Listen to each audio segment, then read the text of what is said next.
Are you ready, kids? Get your parents' permission, check your mailbox, and grab your shopping cart. It's time for the Adventures in Collecting podcast. I'm Eric. And I'm Dave. Welcome to Adventures in Collecting, where we talk toy news, culture, and hauls, along with our journeys as collectors. Hello, everybody, and welcome back to Adventures in Collecting. Hello. Dave, you got a haircut. Yeah, I got them all cut. Look at that. Yeah, I wanted to do the reset. I felt like I've been wearing hats and not doing my hair. So, well, I almost want to play you in with a little glass shatters. Like you're ready to hit somebody with a stunner. A stone, like 1 stone or 16 stone, Steve Austin. for those in the American audience, that's how they calculate weight in England. So little housekeeping before we get to today's guests. We are rapidly approaching the end of the month, which means that this month's giveaway is almost done. So you still have some time to enter to win yourself a trio of figures. So we have the limited to 500 black and white Biker Mice from Mars Sports Bros are currently up for giveaway. You could visit at AIC_podcast on Instagram. Our pinned post will give you all of the information you need to enter. Really cool set. It's actually not even out yet, so you might be one of the first to get your hands on it. Celebrate Eric's birthday with a prize. There it is. Yes, today is my birthday. The air date of this show is my birthday, so it's weird recording this slightly in the past, saying that today is my birthday, because present me is lying, but future me will be correct. So, as you famously say, that's a question for future Eric. That is, I say that a lot. That is a problem for future Eric to deal with. But yeah, another trip around the sun, complete.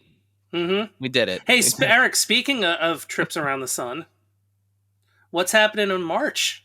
Oh, yes, for Dave's birthday. So we're celebrating my birthday with an episode featuring 2 brand new guests of the show who we'll intro very shortly, but we're also celebrating Dave's birthday with our second ever live recording. So we're having a live show at ZapCon. Live at ZapCon.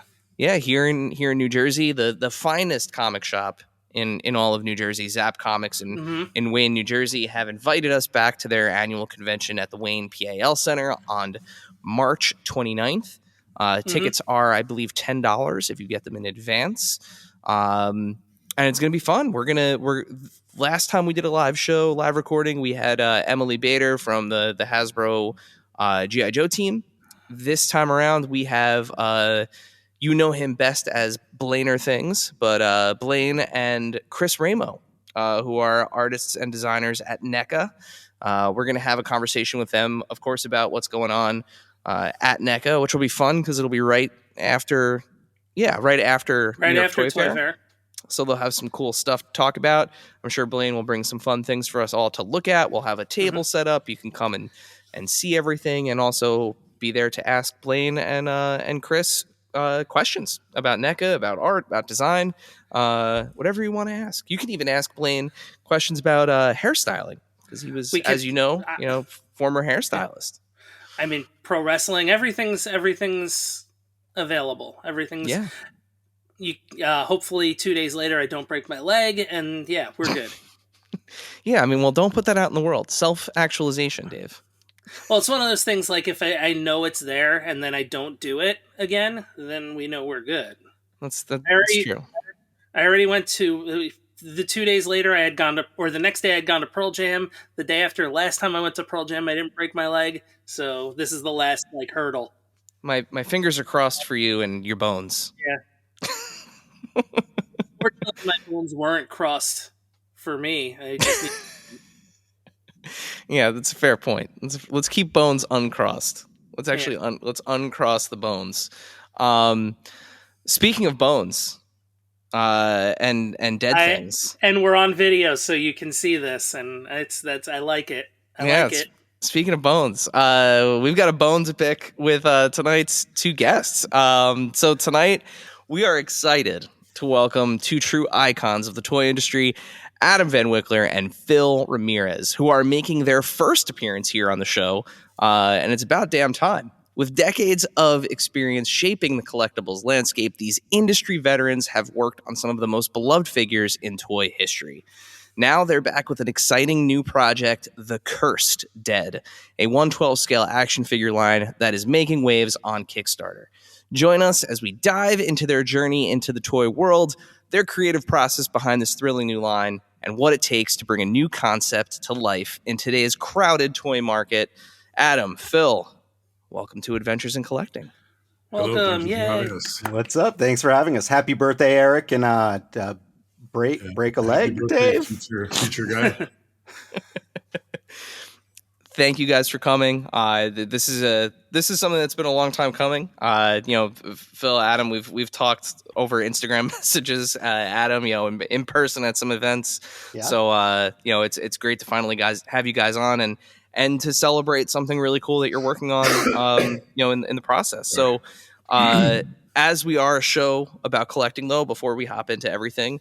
Tell us, what are you guys currently collecting? What's got you excited out there in the toy or anything else world? If you're collecting, yeah, I'll go first. It's probably easier to figure out what I'm not collecting. Anyone that is familiar with the Cursed Dead campaign has probably seen the 24 comparison pictures that I posted. So those are all various action figures from my collection, and it's our drinker prototype standing in between two action figures from various lines. So there's at least 48 figures from different lines that are out of my own personal collection. Basically anything that is super articulated. My primary focus is like 1/12 scale, but I grew up with 1/18th, and I still collect Acid Rain and Joy Toy Warhammer, and I really love that scale as well. And I have a handful of 1/6 scale figures, but can't really afford to have a giant collection of those. So basically, pretty much anything that is super articulated. Articulation is very near and dear to me. I like playing with my toys. I like posing them. So that to me is like my primary reason behind buying, Marvel Legends, G.I. Joe Classified, SHF, Mafex, Mezco, NECA, like a little bit of everything. And then obviously all IPs that are near and dear to me. Stuff that's either from my childhood or, current anime that I'm watching now. Phil, what about you? I really don't collect anything anymore. You collect a cold. Yeah, I have too much stuff. I collect art. Like if I find some artists that I really like, I'll buy art from them. I buy toys occasionally, but it's like something that if it speaks to me, I'll buy it. I think the last thing I bought was the Hunchback Ninja Turtle from NECA, which was gorgeous, and it didn't break in my hands, which was amazing. Yeah, they've come a long way with that breakage. I was afraid to touch anything because I broke it all, and that one hasn't broken. Yeah, I think for me with NECA, the tipping point was like where I noticed a big change was when they put out that first Phantom figure, like the purple Phantom. That was like the last figure that I had to boil the entire figure before I moved it. A little jacuzzi time. Full on. Well, I mean that I made a huge mistake with the first one. I took it out of the package and was just like, oh, like literally like arm came off at the shoulder. So put that carefully back in the box, returned it, bought a new one, and he went in the bath. But they've turned a corner with that. Their stuff comes out like nice and smooth. I got the NBX stuff, and it's like, it's Jack Skellington, and he has some of the skinniest limbs ever and the tiniest little like ball joints. And I had zero issues with them. In fact, it's my favorite NBX Jack now. I have both versions, Santa and the regular version, and I might be all in with that line as they're revisiting all the characters. Yeah, my most recent was Vincent Price. Nice. I mean, this thing is it's just incredible. I mean, That's it looks I love like that a he little comes Hot with Wheels. interchangeable ascot too, right? Yep, interchangeable ascot. You could do young, middle-aged, or old. Interchangeable ascot. He's got cigarettes as well as like cigarette holding hands, which like I just love that. He comes with multiple cigarettes because now I can give some of my other figures that were not allowed to have accurate cigarettes. I can give them some cigarettes, which I'm really excited about. But yeah, no, that's cool. I feel I wish I had the level of restraint. Yeah. I mean, it has become, it took a lot of years to where I was just, I had to look at dollar amounts at the end, and like I just have a studio full of stuff that I don't even visit very often, and it's full of everything. Fair enough. Fair enough. Well, speaking of collectors, toy collectors are definitely familiar with your contributions to the industry, but maybe not how you both got there. So, Phil, Adam, how did you get into making toys? Phil, why don't you go first? Okay. My brother, when I was 17 years old, his best friend lived next door to Ed Mosqueda, who is half of Varner Studios. Varner did a lot of the Turtles. They did all the Happy Meal toys. They did just a lot of stuff for Playmates and anybody else that would hire them. And my brother's friend introduced me to Ed, and Ed knew that I was like a toy collector at 17 still, which was pretty advanced for my age. And he gave me a tour of the studio. He knew that I did some drawing and I painted lead miniatures, and kind of gave me the walkthrough. Blew my mind. I had no idea that's how toys were made. And they gave me a job, basically cleaning up, making molds, and anytime there was stuff to try to do, they would put me in, like design weapons for Ninja Turtles, paint stuff. And one day they had nothing for me to do, and they asked me if I wanted to sculpt. It was a wearable mask that the Toxic Avenger, like when they would do promo stuff, that a guy dressed. Well, I met the guy because it was really funny. He's a wrestler. He'd wear this big giant mask, and they asked me to make the giant mask that big, and I did it, and it was approved, and I was then a sculptor. And do you remember what wrestler it was that wore the mask? No. There's been a couple there's been a few that have done it, but That's yeah, awesome. I don't remember. I'm terrible with names. Yeah, I loved that line. That Toxic Crusaders. Toxic Crusaders. Yeah. Oh yeah, that was a cool line, man. There was a couple that never got made that I jumped on. It was a noise one that was such a cool design, and I started sculpting it, and knowing that they were probably not going to do it. So that clay is at Varner. I think they've unearthed it a couple times, but I left everything there. I have very little of my time, my 5 or 6 years at Varner. I have a very little tangible reference for what I did. That's unfortunate, but I mean, at least it's saved somewhere. Yeah, right? exactly. Yeah. So I'd started there and then went from there to McFarlane for about 8-9 months. And from there went to Toy Biz. And Toy Biz I was at for 15 years. Did a lot of their stuff. And from there, just all over the place. Yeah. God, that's so cool. Yeah, I mean, I was thumbing through your the Instagram feed, looking at some of the protos and stuff that you had, and I was like, oh man, those WCW figures, like the gross out ones, and those were so much fun, man. The Resident Evil Toy Biz figures were some of my favorite ever, like that Tyrant and the Hunter, and yeah. I got to do most of that line, both those lines, the gross out and the Resident Evil. I did the lion's share of both of those. It's like you can almost see where he got his interest in stuff to make the Cursed Dead. Yeah. Exactly. They were the preschool version of what we're doing now. Well, even like Toxic Avenger, it was always funny to me. I'm a little bit older than Eric, but like to know like, oh, I know what this movie is. Yeah, How is this a I watched the cartoon? movie too. Yeah. When I saw the cartoon, I was like, have you seen the movie? Yeah. Yeah, it's remarkable that Lloyd Kaufman got that got somebody to approve that for children's So television insane. programming. Yeah, they definitely had not watched the movie when they greenlit the cartoon for sure. I just watched the thing that the new one that was just made isn't. They're trying to figure out a way to get it to people to see it. Have you They heard of the finally new one? announced Something today. got announced today. Yeah. Oh, are you serious? Yeah. Yeah. Who's doing it? Who's gonna? Is it gonna go out in the theaters? Yep. Well, it's now in the past. Remember when this airs, guys? Yeah. Yes. So a week ago, or a few days ago. Yeah, a few days ago. I actually just read that today. Let's see.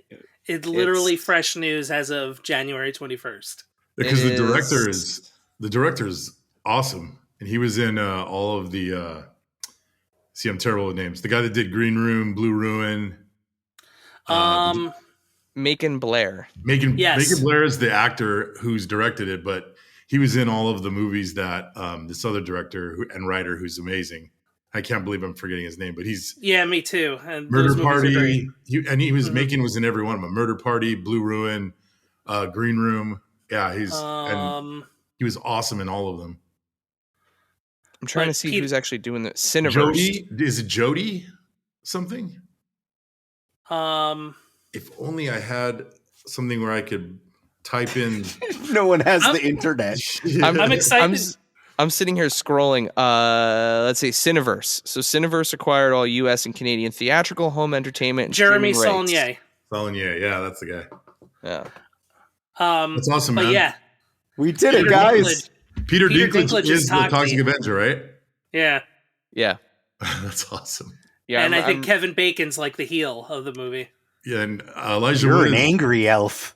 Yeah. Elijah Call Wood is me in an it as elf. well. One more time. Yeah, now you can say I drink, I know things, and I carry them up. Yeah, exactly. So yeah.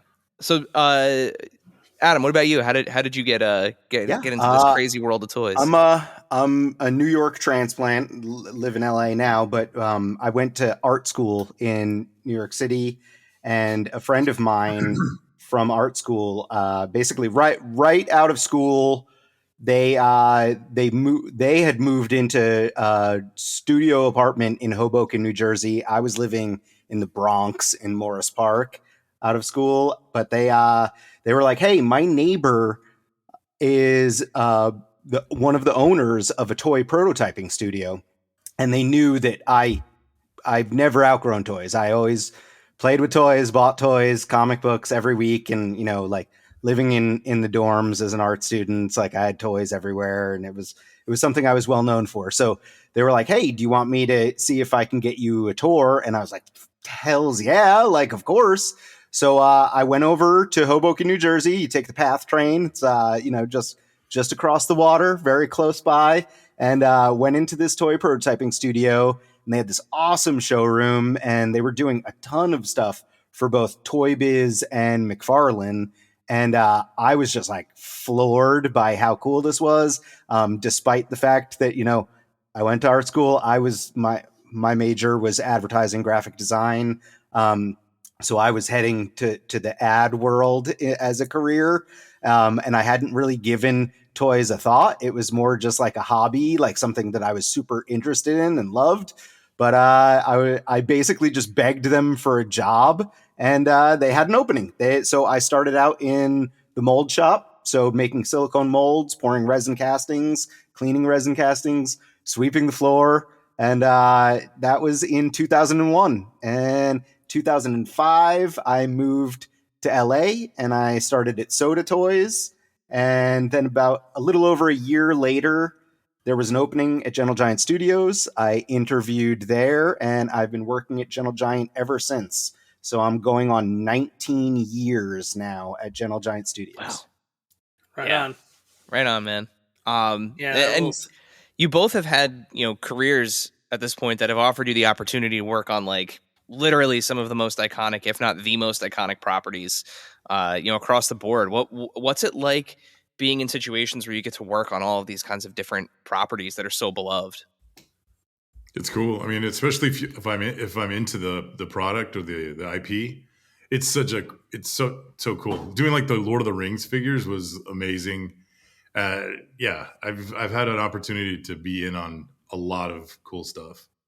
It and you want to that there's a huge fan base for it, so you really want to give it your all, so that you want to bring what you can to it, give people the best version of whatever it is they're going to buy as possible. But it's a rush to be involved with cool stuff, and we both of us have been involved with a lot of stuff. Yeah. For me, I mean, like I told you guys, I love articulation. So getting to be involved in the Marvel Legends line, we do a lot of prototyping work for the Hasbro Marvel Legends team, and I mean, like it's as someone who never stopped reading comic books either. I'm a Marvel zombie. Like I love DC as well, but Marvel definitely got a little bit more of my money in the comic book store over the many years. So I think we introduced the Bucky Cat body and kind of reinvented a little bit of like the style and the look of Marvel Legends with the return of Marvel Legends at Hasbro. And then, fast forward and then like that first brown costume Wolverine that we did was like one that was like super near and dear to me. And you come to now and like just recently revealed the maximum Marvel Legends. That Spider-Man is one that we digitally prototyped at Gentle Giant Studios that That's I awesome. can't wait to buy multiples of. That it's I buy like imports and I have tons of Spider-Man. I have a whole Spider-Man dedicated display over here. I am known for army building Spider-Man inappropriately. So Yeah. I plan to do that with that one as well. And, I grew up, my mom tells everyone that I grew up with the promise of a Kenner Star Wars action figure when I went bathroom like a big boy. So I got potty trained with Kenner Star Wars action figures. And Gentle Giant was lucky enough to help Hasbro launch the Black Series. So when they decided to do 6-inch scale Star Wars action figures, they came to Gentle Giant, and the first one that we sculpted was the X-Wing pilot Luke Skywalker, which they were like, hey, we want this to look like the Gentle Giant mini bust, but be a fully articulated 6-inch figure. And I was like, challenge accepted. And yeah, we got to work on a bunch of that. So just properties that I've known and loved forever. It's great. It's one of the reasons why like I have been at Gentle Giant for 19 years. We get awesome opportunities to work on tons of cool projects. So one, I cannot wait for the deepest of deep twerks that you put that Spider-Man figure in. That's it's going to be exactly like it's like I'm getting an updated avatar once I get one in. It's going to be deep. That's going to go deep. Yeah, that Spider-Man's going to be able to do. Yeah, he's going to touch the ground. He's going to get in there. And secondly, you mentioned Kenner. Gentle Giant literally does one of my favorite spins on Kenner action figures. Those all right, jumbo here we go. Kenner. I got to tell you this because this is really cool. It's something I'm really proud of, and I always tell whenever we give tours of the studio. We're located in Burbank, so if anyone's in town, they can reach out to me, and I will do my damnedest to give you a tour. But Gentle Giant Ltd was releasing the retro nostalgia 3D scanned enlarged versions of the Kenner action figures. And being that I grew up, my mom was buying me all of these Kenner action figures, and I was playing with them since I was like a wee child. So my collection, my parents kept them, but they were not in the greatest shape. Like all the paint was like mostly worn off, and they were loose, or some of them even had their like body parts glued back on. And Gentle Giant does a lot of digital scanning, and that's actually how we did the jumbo Star Wars line, was by digitally scanning the vintage action figures and then creating like the prototypes that were then mass produced overseas. So we had to scan vintage Star Wars action figures, and I donated a good chunk of my collection to be scanned. And the scanning is all like laser light based, so you had to like disassemble the figures and prime them. So you basically are ruining vintage toys to make the jumbo versions of them. And I was like, my toys are in bad shape. But what's really cool to me is that all the people that have the Star Wars Jumbo line, some of those are actually based off of the ones that I grew up with. Amazing. So, That's really awesome. cool. Yeah, Jumbo. I'm looking at Jumbo Thrawn right over there. He's hanging on my Star Wars wall. Nice. And then I have the prototype Boba Fett hanging on the wall right over here. Yeah, I there's just something about those that are so silly and just amazing. Yeah. I And love it when you really walk was- into a it- store and see them. Like, Yeah. It was pretty early on for that because, like obviously everyone's kind of doing like the retro card nostalgia stuff like these days. But like that, and I did not come up with the idea. Like Gentle Giant, I'm Gentle Giant Studios. Gentle Giant Ltd is kind of its own thing. Used to be in the same building, now different buildings. But I was involved in like, I got to lend my toys to it and like, see it all happen and throw my 2 cents in every once in a while. But it was really cool because they were on the cusp of doing that stuff. Like it was, I think like Super 7 and the Aliens toys were another one that was like really early on, like, hey, we're going to do reproductions of these vintage toys. And Gentle Giant, I think, was early on in that, and now tons of people are doing it. so Phil, I'm gonna go into one of the things that I've always loved for even since I was a little kid. I wish I still had all mine. But what's it like going from working with highly articulated pieces, highly articulated figures, to working on something that's maybe not as much, but also just as magical, like a Happy Meal toy? Oh, I loved all that stuff. I was, for whatever reason, Disney stuff especially always made sense to me. So I was always able to get like first round approval from Disney. So I loved making all that animated stuff. I still do. Like I get to do every once and again, I get to do like cool animated figures. So I was a Hello Kitty approved sculptor for a while. I did like Pokemon, Nice. a lot of Pokemon. I just did the new movie Ninja Turtles. I did the Turtles and the Rocksteady and Bebop. So it's a lot of. I actually kind of really enjoy the animated stuff, the cute stuff. It makes sense to me, and I enjoy doing it. And then I'll do that, and I'll do like some insane monster that's a million pieces. As a toy fan, one of the things I love about Phil, like that he said like early on, when I was like, he was a legend to me when I first met him, and now he's my friend.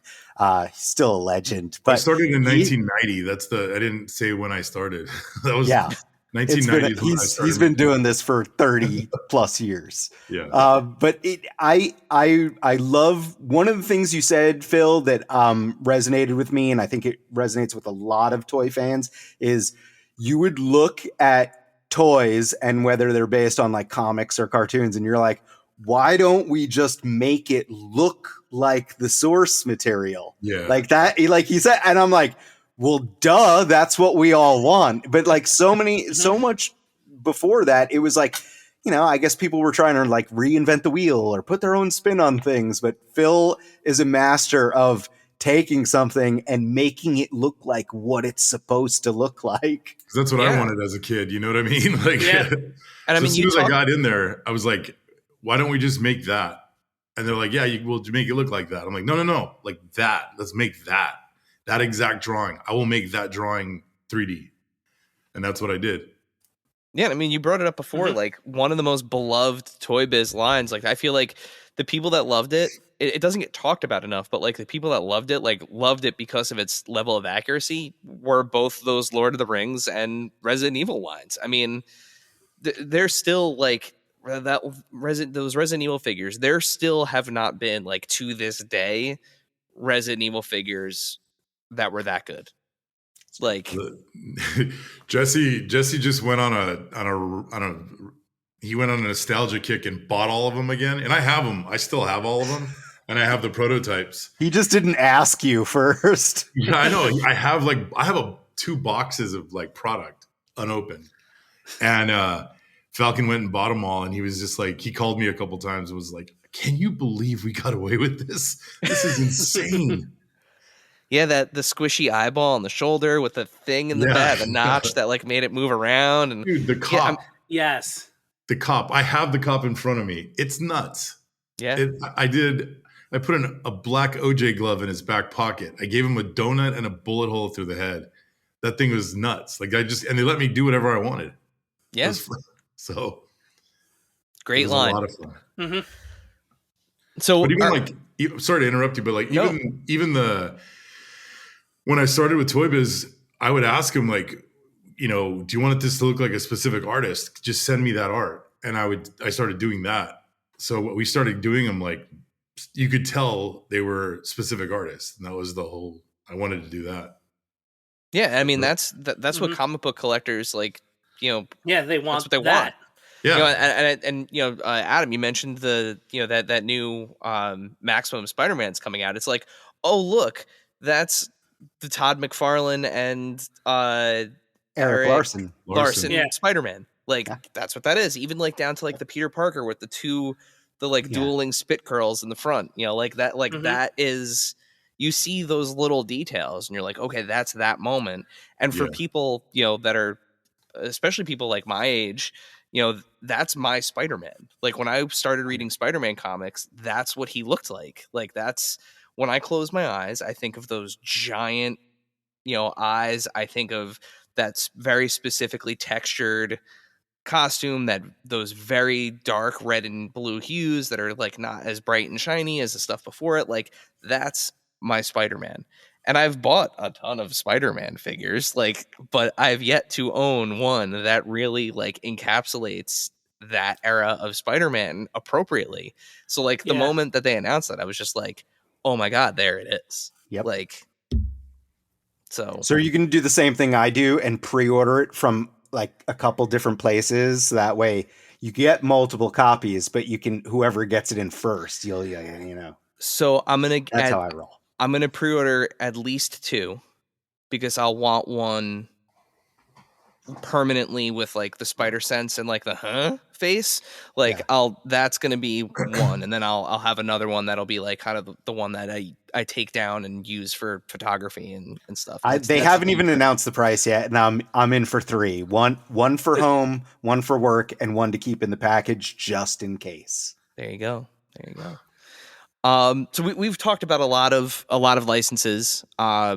Is there for each of you, is there any particular license that you worked with that, like, given time and everything, that you'd love to revisit and take another crack at?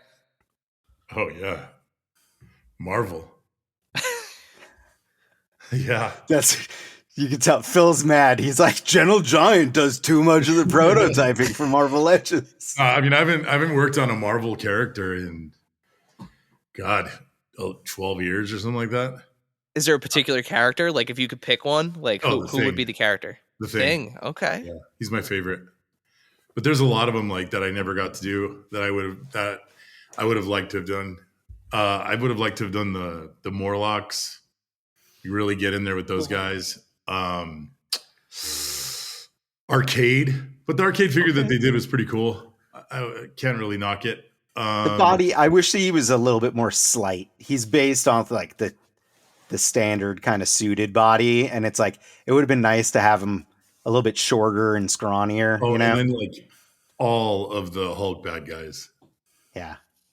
There's some good ones that they haven't touched yet. By Beast, man. Like no one's done the By Beast yet. Like I can't believe that's such a cool design. So Hulk's, Olgra, that's my guy. Olgra. Remember that's Olgra? A good one too. Yeah. That's such an insane looking character. I pushed for that all the time when we were doing figures, and they were just like, oh, dude, nobody wants a monster woman. No one's going to buy that. I was like, I will. I'm like, 10.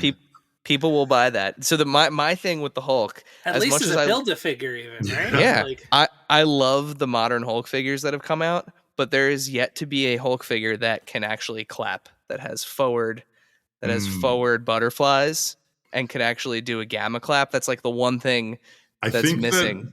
I think the first Marvel Legend Hulk could do that because but it was a mess. It was like the Toy Biz one, yeah, I did that His one. hands were permanently stuck like that too. Yeah. I think originally, at least. I did that, and that's when we were just like, we had no idea what we're doing. I mean, the original Marvel Legends stuff, we were just like, it was basically me and Dave Cortez, and they were just like, here, make it move here, here, and here, and we were just like, all right, we'll figure it out, and we just did. And it was two guys in their freaking late 20s or early 30s just going at it, and we were both like competing with each other. So we were like really pushing it further and further and further as quickly as we could. And we weren't using computers. It was all plastic joints and clay, Yeah, I mean those Spider-Man classics that bled into that first few Marvel Legends, those were still to this day iconic figures. I mean, they completely reshaped what the scale was, what the expectation was. Like, I remember the first time getting my hands on one of those, thinking like, an action figure can do this. Like, what? Oh my god, and looking at it, like, there's still like a lot of things that you guys pioneered in those figures that's still like a commonplace thing today. I mean, like shoulder joints for one. It's crazy. It's crazy. I love those late Ghost Riders, like the late run of the comic series. Yeah, I was gonna say he's gonna pull one on camera right now because pull one on camera right now. Heck yeah. Yep. And that phasing one, with the red bike, that one's a little further away, but no, that was great. I think for me, because like we do a ton of Marvel Legends. We worked on a bunch of DC stuff. Like I worked for, doing prototyping work for DC Collectibles, but I would love to do like classic DC comic stuff that's highly articulated. Like that's something where it's like, to this day, and I am also a giant DC fan. I have a bunch of Mezco figures. I have, all the Mafex Hush stuff and the newer Nightfall pieces and everything.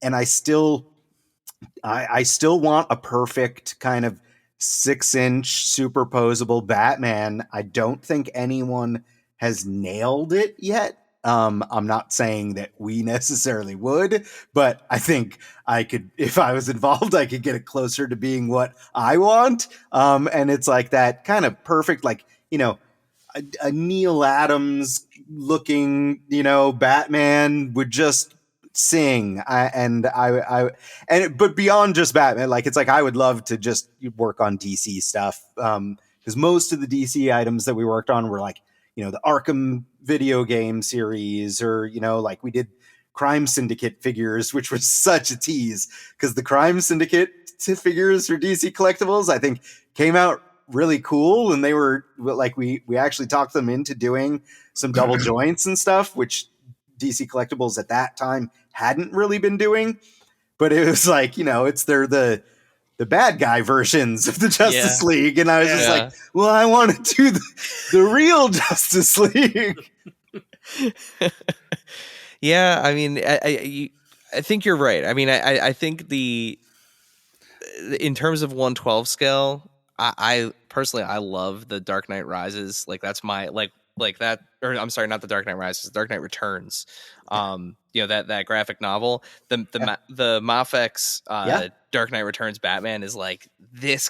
It's like this no, I think the Mafex stuff, the Mafex DC stuff as a whole, like it's like I literally have them in one of my Detolfs up here. I absolutely, I love them. I'm buying them. They're just like, they're a little bit like, I want to say like they're a little bit lean for my taste. Like they're not quite thick enough. And that's like I say, I'm like, I want to make Neil Adams Batman, and he's definitely a lean physique. But I think if you stand like one of the Mafex figures next to like a Marvel Legend or something, it's like they just skew a little bit skinnier and lankier in general. And it's like it's a really cool style that I absolutely do love and support, but it's not exactly what I want. Yeah, I hear you. And now, a word from our sponsors. This segment is brought to you by our friends at Chubsy Wubsy Toys. A traditional mom-and-pop toy store in Little Falls, New Jersey, Chubsy Wubsy Toys brings you the best new toys from the brands you love without the hassle of pounding the pavement searching for them at larger retail stores. Visit them in person at their brand new home at 101 Newark Pompton Turnpike, Suite 1 in Little Falls, New Jersey, or online at chubsywubsy.com.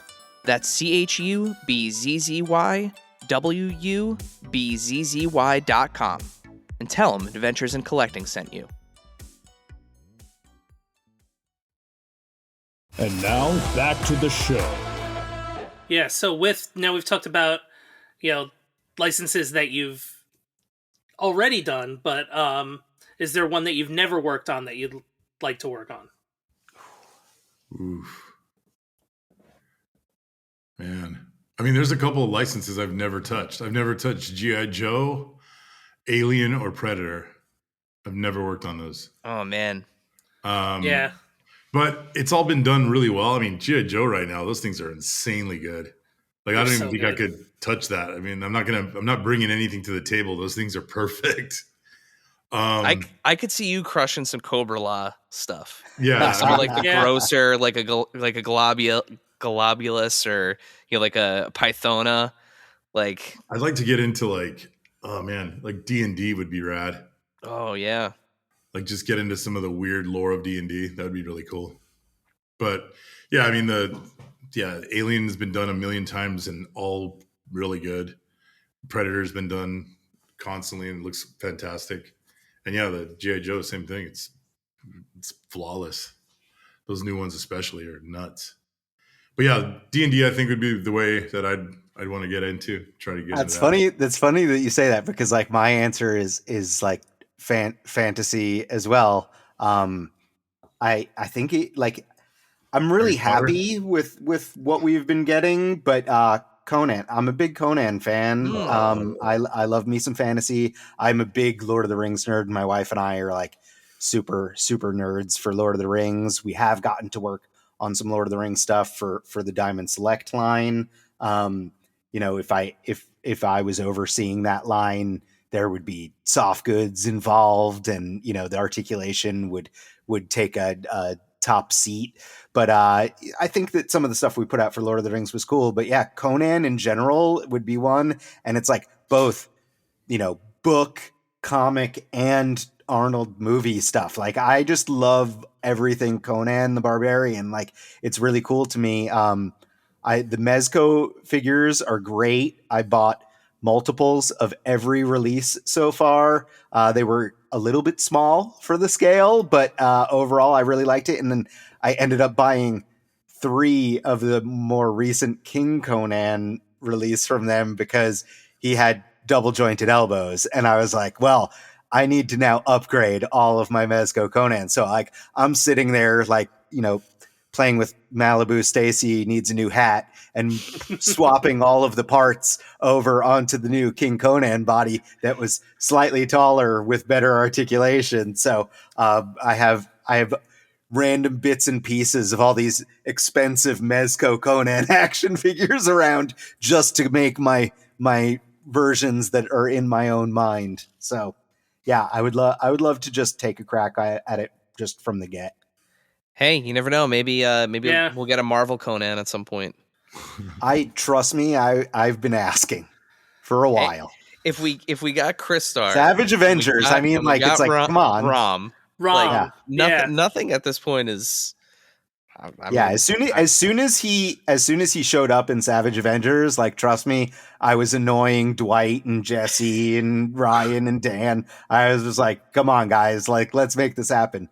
It's obviously it's a complicated one based on the license, though. Maybe one day. Well, Yeah. this takes us into what you guys are up to now. Adam, for anyone who hasn't checked out the campaign, let's get everyone caught up. Tell us about the Cursed Dead. Yeah. So the Cursed Dead is basically it's Phil's take on classic horror characters, monsters, creatures, demons, spirits. So his kind of spin on those, as well as creating new characters that fit into that world. So basically, it's a 1/12 scale line, and it's meant to fit with just about every other toy line that you can imagine, because we are monsters, creatures, demons, spirits. So they're going to be about between 6 3/4 and 7 inches tall as far as final product goes. Our base body that we've developed is this like skinny, crazy articulated body. But it's if you look through the comparison pictures that I was talking about earlier, we really are intending this to be able to go with anything, whether that's, your Marvel Legends Goblin Queen and Ghost Rider and Blade, or you want your G.I. Joe Classified fighting, different demons, or I collect tons of anime lines. So like you got Jujutsu Kaisen and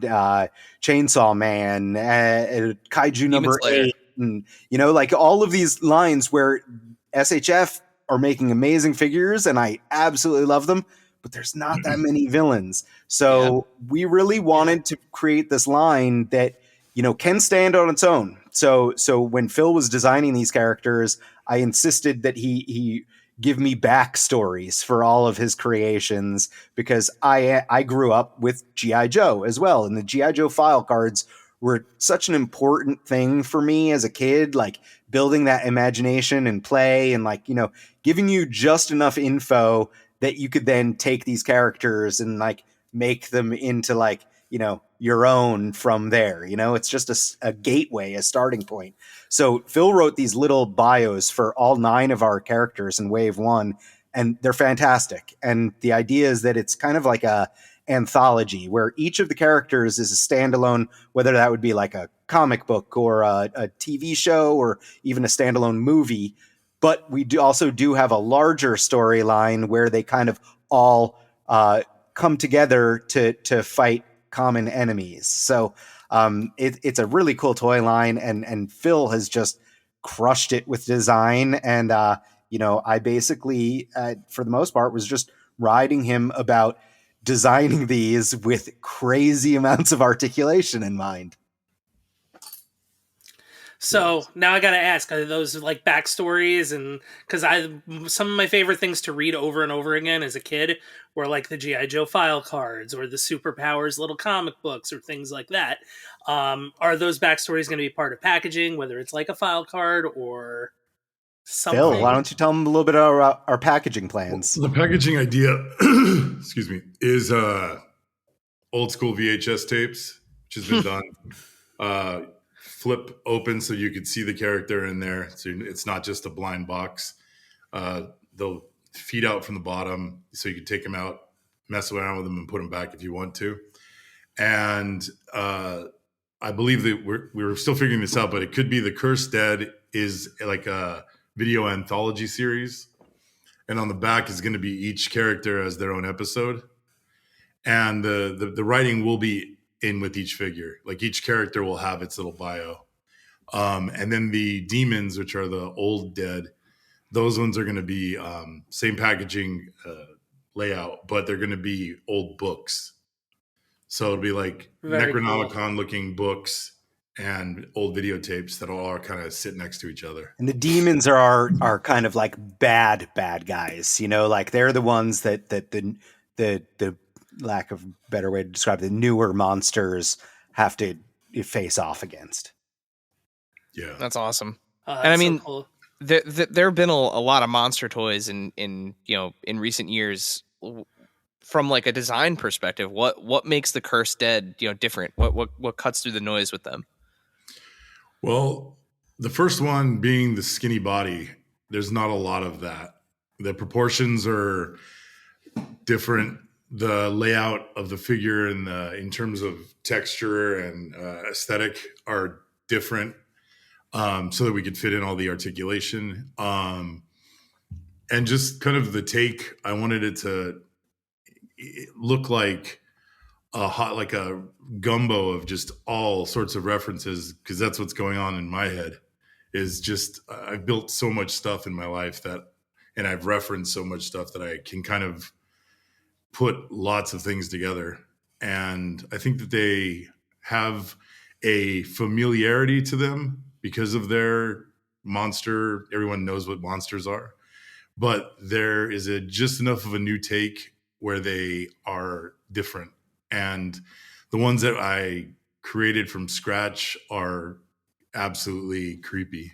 And I have not seen a lot of that, which is you see a monster and it's a cool monster, or it's a monster and it's big and scary, but creepy is not really tapped The into. whole team has terrified our children with the Crankle Christmas song that Phil came up with. It's absolutely, I encourage anyone to go check out. It's linked on the Kickstarter campaign page, but it's also on the Cursed Dead YouTube page.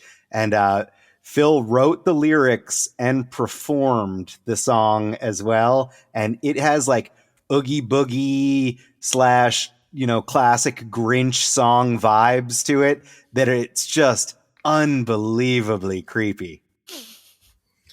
I love that. I love Yeah. The character. Yeah, just the whole vibe is just fantastic. Yeah, I love what Phil just came up with. I hadn't heard before, but it's like horror action figure gumbo. Yeah, that's great. I love gumbo. So do I. Love a good gumbo, and I love too you touched on something that we've talked about with several other creators on this pod, who are doing independent work, right? Like not working directly with like a known IP, and like comes to mind like the people at Savage Crucible, the folks at Plunderlings, the folks at Spiro doing Animal Warriors of the Kingdom, all of which make appearances in my my comparison photos, because I am a supporter of all of those lines. But one of the things that I love about those is one of the things I love about what you guys are doing, which Phil, you just touched on, right? Like there's something new and fresh, and it's like, oh, I've never seen this specific thing before, but at the same time it feels familiar. Like it feels like revisiting an old friend. I'm looking at I believe it's the Brood, right? Is like the main like iconic figure, right? The Drinker. There's just something about it, the shape of the ears, the texture of the body, the way that like all the lines are cut and everything. Like it looks like something I've known my entire life, but like at the same time I don't, which is really cool. Like, I mean, it's a cool and very difficult like line to toe. And I think you guys are doing that with this line. And I think a huge thing too is like, a lot of times, like, you look at a Spider-Man and that's Spider-Man, right? Or you look at something, but like the texture on like the skin of these figures, like you could almost like feel it visually, as weird as that sounds. Yeah. Like it just, that's just like craggly and creepy. Like it's just like, that's not something you want to run into. And I think that's a cool part. Since we were doing a figure that was going to be used for lots of figures, the base body, I wanted to texture it in a way that every color would give you a different take on what that texture was. Like it as a dead skin, it looks like it's brittle and twisted. If it's green, it looks like scales or plant life. And that's kind of why it is so textured. Yeah, and the other thing too is they're all instantly recognizable. Like even if you don't memorize the name right away, you look at one, you're like, that's definitely a vampire. Yeah. That's definitely like a Lovecraftian, like crab monster man. That's that's like a straight up like devil. Wendigo is Wendigo. Yeah, they are very visually. This thing is gonna murder me in my sleep. Like, yes, that's which is what you want. This thing's going to threaten to murder me in my sleep and just visit me in my dreams. I'm telling you, they make excellent villains for all of your toy lines. Oh, I can't wait to cut some up with Tanjiro, man. Exactly, like, right? Like, and that's kind of like the point I was trying to make before, where it's like, Demon Slayer, Jujutsu Kaisen, Kaiju number 8, and all of these lines that like SHF is making. We're not getting villains, but we have like amazing versions of the heroes. So this is a cool toy line to have fighting. Like, like they'll fit right in with a lot of these toy lines. But also just give me that Creep Show or that EC vibe like all day. Like, yeah. Yep. Don't get me wrong. I am more than happy for anyone to also just create their own Cursed Dead shelf. Like that's ideal as well. Well, thinking of like the videotape idea, it's just like even, like one of my favorite ways to terrify myself as a kid was go look at the big box videotapes at the video store and imagine what that movie was and just be like, I will never watch this. And you always imagine that it's going to be like a way more terrifying movie than it actually was. But like Robert Englund's Phantom of the Opera. Yeah, like that's the part that was always the best part about horror was like almost like disarming it and figuring out like, oh, I actually love this. Yeah, but still knowing like it's creepy as hell. Fortunately for me, I had a video guy who would rent us when way too young all the videos we wanted. So we got to see all the things that were like, you'd see the picture and be like, this is going to be terrifying. Mm-hmm. Then you get it home and you're like, this is absolutely terrible, but it's pretty cool. What a hero. That man was a hero. Yeah, he was cool. He was very Mr. Lee. He didn't give any kinds of craps. So we're always a when, not if podcast, especially when it comes to crowdfunding, Kickstarters. So when the campaign is funded, what's next for the Cursed Dead? Book 2, go Phil. Tape 2? Yeah. Dude, I mean, you go. I've built so many figures already, man. Like just on the skinny body. Yeah, just beyond what you guys have seen. We have like 4 or 5, maybe 6 on hold that are built, done. They just need some of them need soft goods, but they're all built. And then there's the medium body, which is the werewolf. Then there's a bigger body, which is like the Titan, hulky, Frankenstein-y kind of thing, which can be, we were just talking about one the other day, a new take that would be a cool figure. But yeah, I've got books and so many drawings, so many designs, there's a lot to do. Yeah, we basically for this wave 1 that we have on Kickstarter right now, we had to pull back, like Phil was telling you, we had to pull back some of the characters because we wanted to just focus on this initial wave, and then we do have those in our back pocket where fingers crossed we hit some stretch goals, we can add some in, and then also they're available for us to do like a wave 1.5 or something. But yeah, we have the second body type, which would be our wave 2, and then third body type that all of those Phil has already gone down the design path on those. So yeah, we have a lot of plans. We just have to get to it. Oh man, look at that thing. Yeah. That's just an early prototype of the wave 2 body with Phil created the werewolf and then pig that he's about to show you. So those are the grayscale 2-ups that we had developed to show off initially for our future plans when we debuted the line at DesignerCon back in the day. That's amazing. A scythe fork. I love it. Yeah. Again, even the weapons, that's the thing, is the tooling is too insane.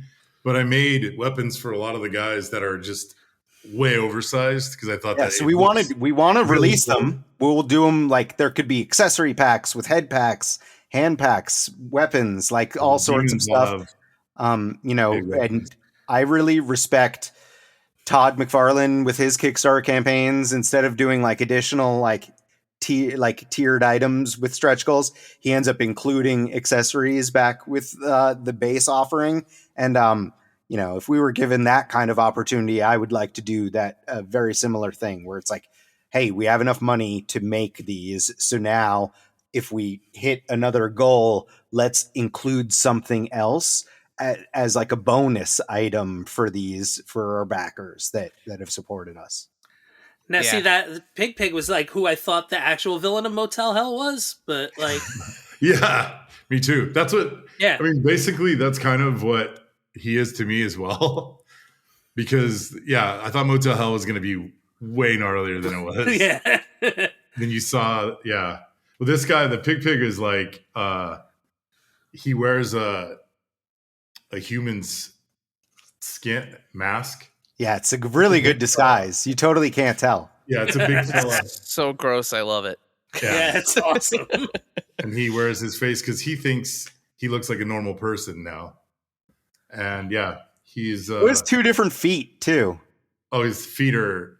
I mean, you can't really see that. I put... Oh, yeah. Because the whole concept is that he's the product of a love affair between a drunk farmhand and a very sad pig.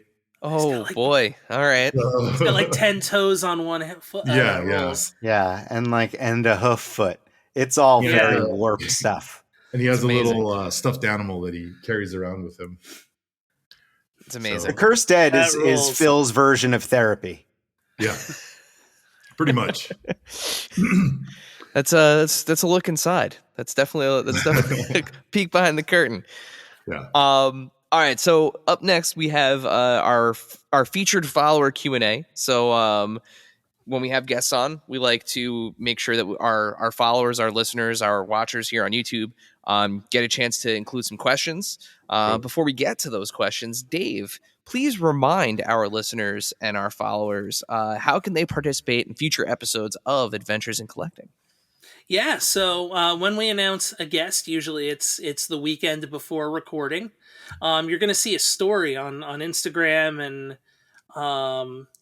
I guess I don't know if you'd see it on Threads or X or Blue Sky or any of the other social medias on Just on Instagram. And when you see that story, it's going to tell you, hey, Phil and Adam are coming on, or whoever else we're going to have on.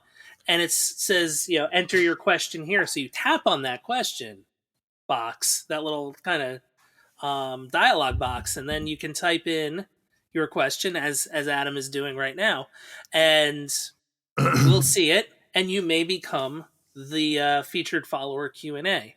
And we also have a voicemail that you can use, which I kept the number of, but I do not remember offhand. I have it ready this time. Yeah. You can call us anytime, and you can also leave a message for our guests, for us, whoever you want to ask a question to. Yeah. You can call at any time. Don't worry, you are never going to disturb anybody. It's going to go right to a voicemail. But if you disturb anyone, Pig's coming. Yeah, it's coming for you. My new friend Pig. It's 1-973-750-8256. You can call that or text that number and put your question in that way. With that, let's hop in here. Dave, do you mind if I take the first one? Please. All right. So, friend of the pod, Jesse DeStasio at Toy Pizza asks. Nice. I love Jesse. All right. So I'm going to try to get this right. In quotes, Jack the Mad reunion when? Never. But I think I've sent him some of the newer stuff that Josh is the third person on out of us that are making the toys, the Cursed Dead.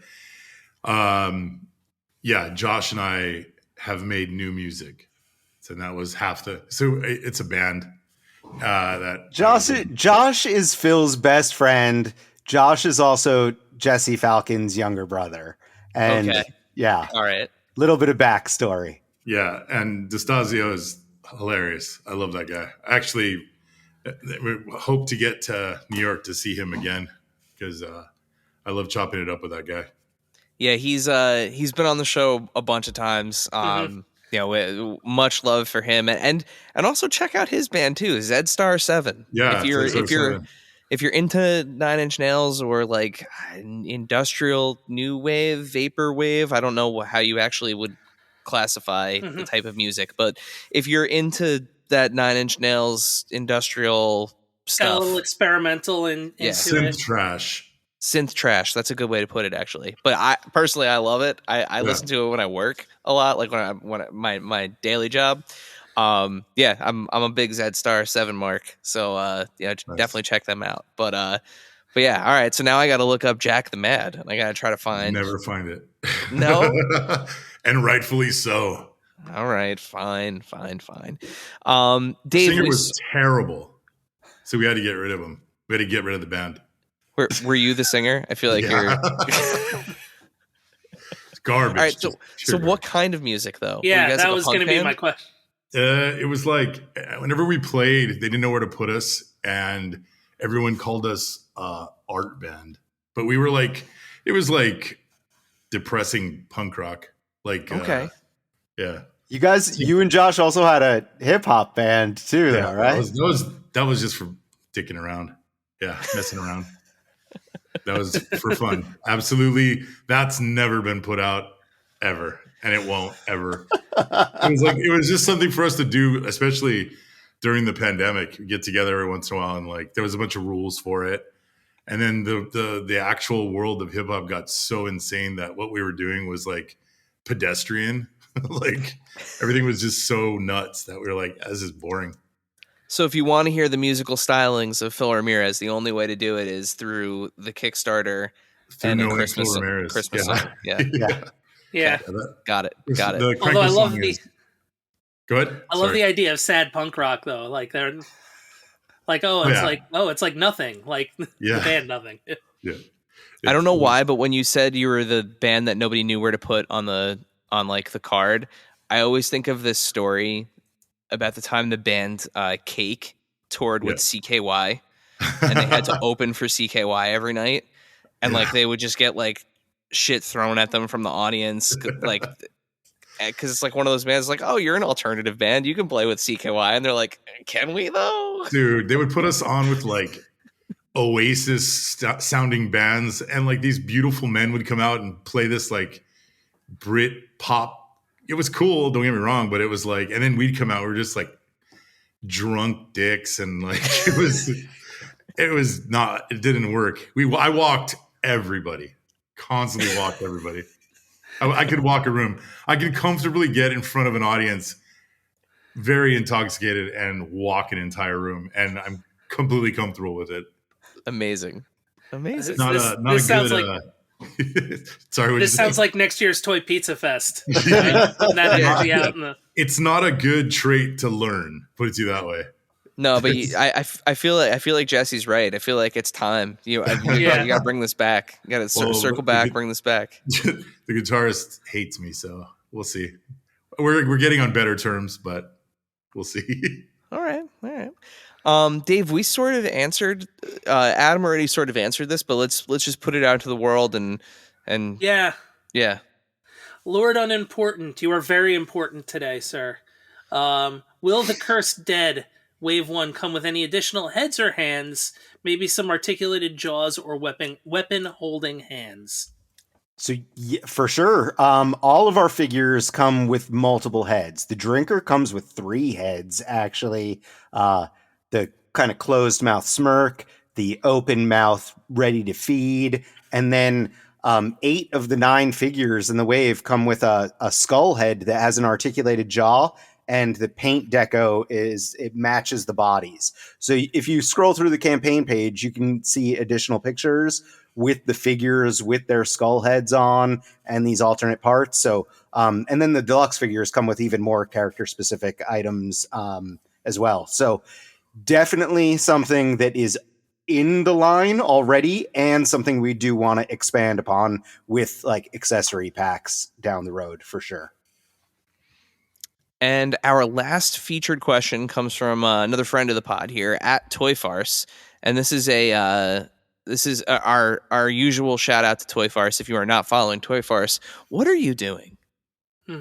Just Toy Do Farce you is like great. to? Do you like to laugh? Yeah, Do you like to enjoy life? You're listening. We communicate on Instagram a pretty good amount of time. He's the best. Like he if rules. if you are watching and or listening to this, I have to assume that you are into action figures or you've stumbled backwards into something that I hope you're enjoying. But and thank you for yeah, stumbling. thanks for being here. The But algorithm did it finally. but yeah, Toy Farce. He's just the best. Just follow him, laugh, enjoy. But all right, so he's got a question, Phil, for you. First, what? And we might have answered this one already too. But what was your all-time favorite franchise to work on? Turtles. Turtles. Okay. Marvel and Turtles. Those are the two. But Turtles still hold a soft spot for me because I was a kid working on them. And Adam, will it fit? This is so Toy Farce and I have been friends online for a while, and we've made jokes that we wanted to do like a podcast or something together where it's will it fit, and it's scale related, guys. It has nothing to do with my username or anything comedic as far as that goes. But will it fit? The answer is yes. Check out the comparison picture, the 24 comparison pictures. It will absolutely fit. There you go. That has been our featured follower Q&A. So thank you to everyone who submitted questions, and especially thanks to our featured question askers. And that unfortunately means we are at our final question here. We do have a tradition on the show where we ask all of our guests a final question before we give them the space to plug the amazing things that they're working on. And since you guys are first time guests, you get the OG question. I had to remember the OG question. Get the original question. And Dave, would you like to fulfill your role as this podcast's James Lipton and ask our final question? It's so weird doing this part on video now. Adam and Phil, our final question that we ask to all of our guests. What is your favorite and/or strangest piece in your collection? It can be one of each, or it can be both. You go first. You want me to go first? Okay. Yeah. One of my favorites. I've answered this before, but definitely near and dear to me is we've prototyped a lot of Muppets figures for Diamond Select. I was a big fan of the Palisades line, and I own most of them. And we've done the prototyping for all of the Diamond Select releases, and I will bring the Palisades figures into work, and it's like, what can we do to basically improve upon this? And obviously the Diamond Select line is about keeping them in scale with one another and some other 1/10, 1/12 scale figures out there, and upping the articulation. So that line I absolutely adore. But particularly when they pulled the trigger for us to do Statler and Waldorf, they're very near and dear to me. And I remember I got on the phone, I called Chuck Tercera, who heads up Diamond Select, and I begged him, because I own the Palisades figures, and I was like, hey, Palisades made tons of play sets, but they missed out on something very important, and that's the balcony for Statler and Waldorf. I'm like, it's basically part of the characters, they heckle from the balcony. So I managed to talk Chuck into letting us prototype the balcony along with the Statler and Waldorf action figures. And I own it. There's one of them up here, wall mounted. I have another set at work, and then another set carded, because that's what I do with some of my favorites. And then for weird, I'm gonna give a little alley oop to Phil here with something from his past, and that's probably my booty bumpers toy that I have. So Phil, why don't you tell them what a booty bumpers is? I designed a bobblehead with a girl twerking. So the bobble is her posterior. Amazing. And tried to get that thing patented. It was a absolute nightmare. because the the woman at the patent office found it offensive, and I went rounds and rounds and rounds with a guy who'd been as a patent attorney for 50 years, who died before the thing was over, because he was like blown away that they would ever like deny a patent because they were offended by it. So yeah, I made that. Amazing. It's in my Instagram. Like, I think it's in there somewhere, way down there. I've been trying to talk Phil into seeing if he can, because he produced them himself, and I was like, we need to see if you have a couple cases and we can put those as an add-on to the Kickstarter for backers. I have a few. You could back it up. Back it up. Yeah, they worked well. Yeah. They look cool. They worked well, and a bunch of people have tried to do it since then. Like, I've seen versions, but none of them were as well engineered and sculpted as mine. Amazing. Yeah, for me, I don't know, man. It's one of my favorite things ever is the original Hammerhead figure from Star Wars, because it's just such an insane looking figure. Like, the sculpt is pretty amazing. That and Slythe are the two, like, generationally that are like so far ahead of their time. As far as weird, I gotta go. It's not in my possession yet, and unless it gets funded, I'd say Crane. I want that Crane figure bad. Dr. Crane. Yeah. The Fly. If you just know it by the look of it, it's like the Fly character from the Cursed Dead. That's the toy that I want. Yeah. That figure is, again, gross, and I love it. I don't know what other way to put it. It's gross. It's a toss up for me between I'm just looking at the names, Dr. Crane, and there's just something about Gord.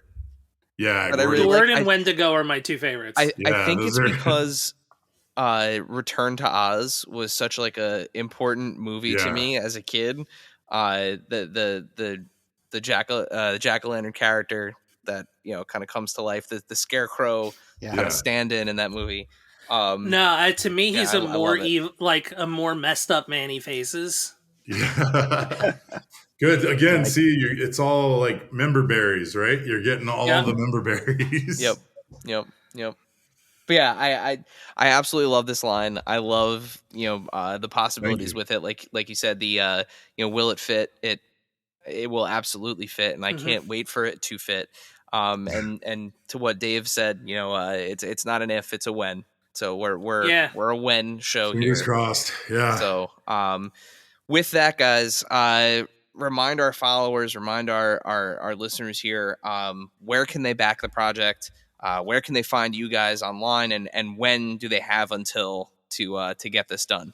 Yeah, so if you just go on Kickstarter and look up The Cursed Dead, it is active right now. The campaign ends on Saturday, February 1st at around 6 p.m. Pacific time. So I encourage everyone to get their pledges in now, so that way we can get closer to hitting that funding goal and then going towards some stretch goals, because I would really like to show you guys some of that other stuff that we have planned that we were talking about.